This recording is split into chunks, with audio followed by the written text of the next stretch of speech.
मेरी तरफ से सभी भक्तों को प्यार भरा नमस्कार और राम राम।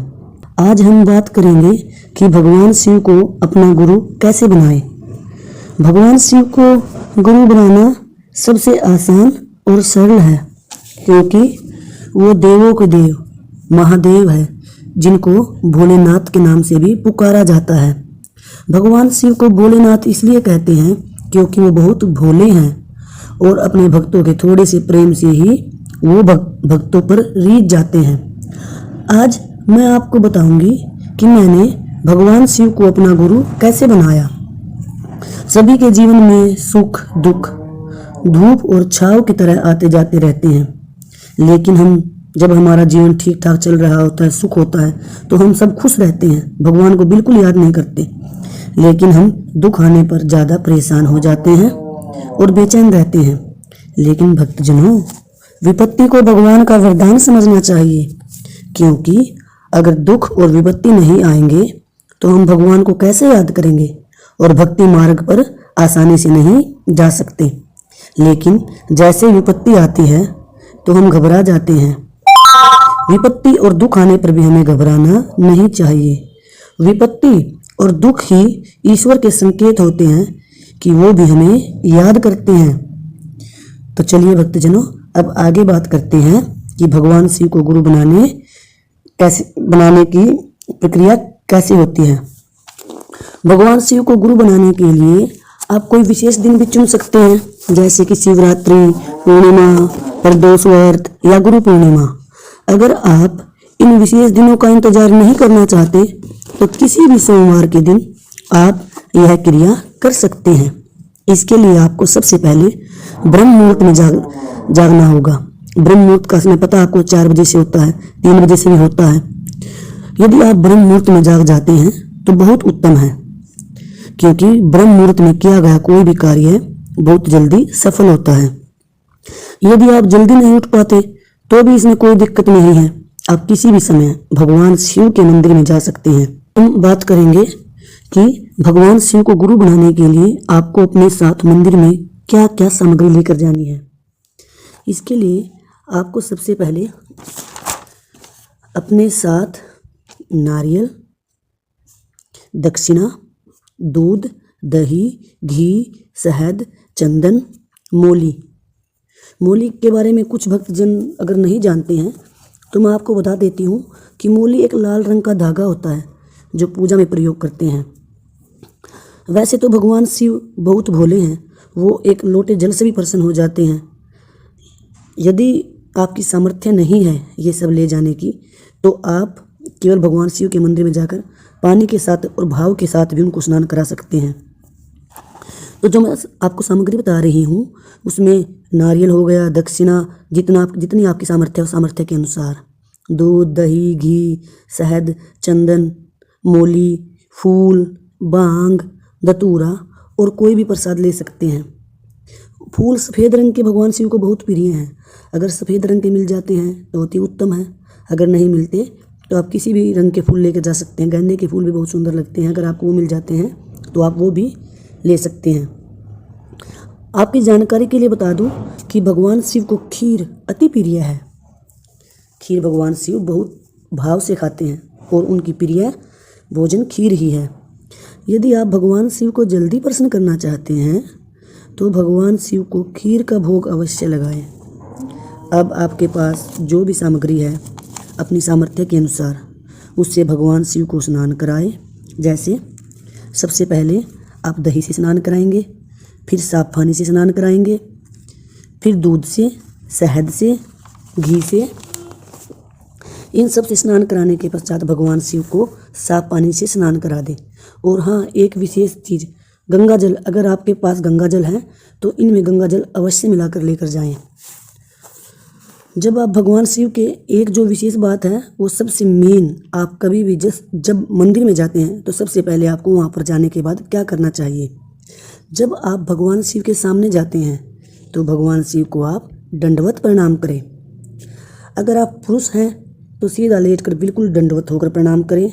अगर स्त्री हैं तो घुटनों के बल बैठकर सिर झुकाएं और फिर प्रणाम करें और उसके पश्चात स्नान की प्रक्रिया शुरू करें। स्नान कराते समय आप ओम नमः शिवाय, हर हर महादेव या फिर शिव शिव का जाप करते रहें। अगर आपको महामृत्युंजय मंत्र आता है तो उसका जाप भी आप अवश्य करें जब आप भगवान को स्नान करा रहे हों। अगर आपको महामृत्युंजय मंत्र का पता है और किसी को नाम नहीं पता लेकिन मंत्र आता है तो आप एक बार ये मंत्र सुन ले। मैं आपको महामृत्युंजय मंत्र बता रही हूँ। ओम त्र्यंबकं यजामहे सुगंधिं पुष्टिवर्धनम् उर्वारुकमिव बन्धनान् मृत्योर्मुक्षीमामृतात्। महामृत्युंजय मंत्र भगवान शिव को अति प्रिय है। भगवान शिव को स्नान कराने के पश्चात आप वहाँ बैठ जाएं या खड़े रहें, जैसे आपकी इच्छा है। और आप बैठने में अच्छा महसूस करें या खड़े रहने में, वो आपकी इच्छा है। और भगवान शिव का आह्वान करें हाथ जोड़कर कि हे प्रभु, हे शिव शंकर, हे करुणानिधान, आप मेरे गुरु हैं। यह आपको 11 बार बोलना है। हे प्रभु, हे शिव शंकर, आप मेरे गुरु हैं। यह आपको 11 बार बोलना है। यह बोलने के बाद 11 बार आप यह बोले कि मुझे अपने शिष्य रूप में स्वीकार करें। भगवान शिव को आपने क्या बोलना है? सबसे पहले यह बोलना है कि आप मेरे गुरु हो। उसके बाद मुझे अपने शिष्य के रूप में स्वीकार करें। और कितनी बार बोलना है? 11 बार बोलना है। ऐसा बोलने के पश्चात आप यह घोषणा बोलकर करें, क्योंकि ब्रह्मांड में जो चारों तरफ ऊर्जा होती है, जो हम बोलते हैं वह उस ऊर्जा में मिलकर उस परम तत्व तक पहुंच जाता है। अब यह करने के पश्चात, भगवान शिव से उद्घोषणा करने के पश्चात, आपने जो मूली ले रखी है लाल रंग का धागा, वो भगवान शिव के शिवलिंग पर बांध दें 5 बार या 7 बार घुमाकर। अगर मंदिर में आपके शिवलिंग नहीं है और भगवान शिव की प्रतिमा है तो आप भगवान शिव की प्रतिमा के हाथ पर भी धागा बांध सकते हैं।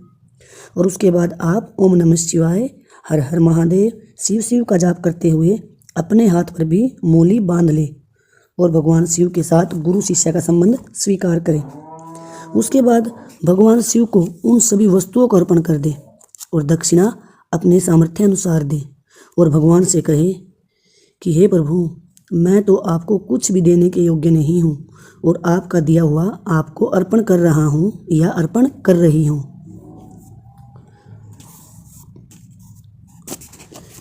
यहाँ समर्पण भगवान के सामने कर दे अपना। आप भगवान के सामने समर्पण किस प्रकार करेंगे? अपने दोनों हाथ उठाकर भगवान शिव के सामने या शिवलिंग के सामने और हर हर महादेव का जाप करें और भगवान शिव से जाने की आज्ञा मांगे और सदा अपने साथ रहने की प्रार्थना करें।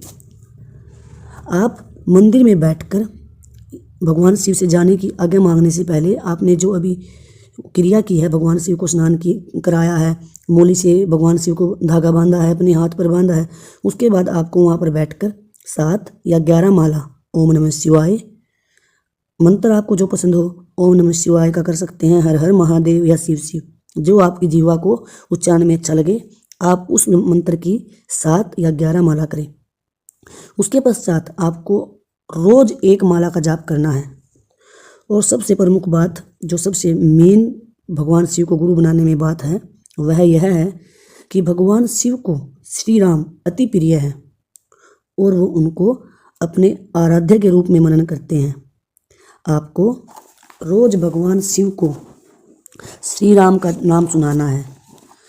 जितना आपको टाइम मिलता है, 10 मिनट, 1 माला या फिर 2 माला, अपनी श्रद्धा के अनुसार भगवान शिव को श्री राम का जाप सुनाएं और भगवान शिव से प्रार्थना करें और कहें कि हे भोलेनाथ, मैं आपकी प्रसन्नता के लिए श्री राम नाम का जाप कर रहा हूँ या सिमरन कर रहा हूँ, इसे आप स्वीकार करें।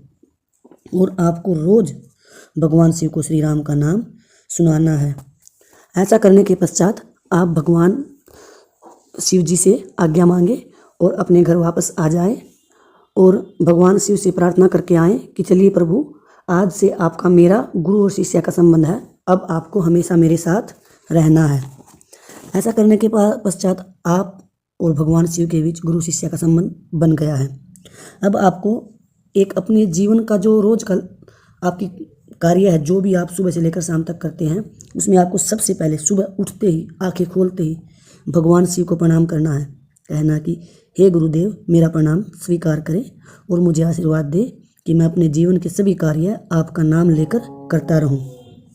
इसी प्रकार सारा दिन अपना जो आपका जीवन का कार्य है, जैसे भी आप अपना जीवन चला रहे हैं, वो कार्य करें। और जैसे ही आप शाम को सोने के लिए बिस्तर पर बैठते हैं, बैठने के साथ ही भगवान शिव को प्रणाम करें और धन्यवाद करें। फिर से वही संबोधन करें कि हे गुरुदेव, मेरा प्रणाम स्वीकार करें और जो भी जैसे भी पाप या पुण्य कर्म मुझसे हुए हों, जाने या अनजाने में, उनके लिए मुझे क्षमा करें। अगर आप ऐसे ही रोज़ सुबह, शाम या दोपहर जिस टाइम भी भगवान शिव को गुरुदेव कहकर संबोधित करते हो, तो वो एक गुरु शिष्य का संबंध गहरा होता चला जाता है और आपका संबंध बहुत प्रगाढ़ हो जाता है। मैं आपको एक भगवान शिव की तरफ से ये कहना चाहूँगी, एक भगवान शिव का चित्र रखें आप अपने पास, अपने कमरे में कहीं पर भी लगा लें, जहाँ पर आप सोते हो, रहते हो, घर में। जब भी जिसके साथ जैसे हमारा इंटरेक्शन होता है, बातचीत होती है, तो हमारा संबंध और गहरा हो जाता है। अब जिस टाइम भी, जब भी आपकी नज़र भगवान शिव के चित्र पर पड़ती है, तो ऐसा भाव बनाएं कि भगवान शिव वहाँ पर बैठे हैं, और जब भी आपकी उन पर नज़र जाती है, तो उनको राम राम का संबोधन करें। क्योंकि अगर आप किसी को रोज़ रोज़ संबोधन करते हो, बातचीत करते हो, तो आपका संबंध उनके साथ बहुत जल्दी गहरा हो जाता है। तो इस प्रकार भगवान शिव आपके गुरु बन चुके हैं और वो आपको शिष्य रूप में स्वीकार करेंगे और हमेशा आपके साथ रहेंगे। तो भक्तजनों, आपको अगर यह प्रक्रिया अच्छी लगी, समझ में आई, तो कमेंट में जाकर हर हर महादेव अवश्य लिखें और भगवान शिव से अपना प्रेम गहरा बनाएं। इसके लिए आपको जिस समय भी आपको याद आती है, सुबह, शाम, दोपहर, किसी भी वक्त भगवान शिव को राम राम सुनाएं, राम राम बोले और गुरुदेव कहकर संबोधन करें। हर हर महादेव। भक्तों, आप सभी को प्यार भरी राम राम। धन्यवाद।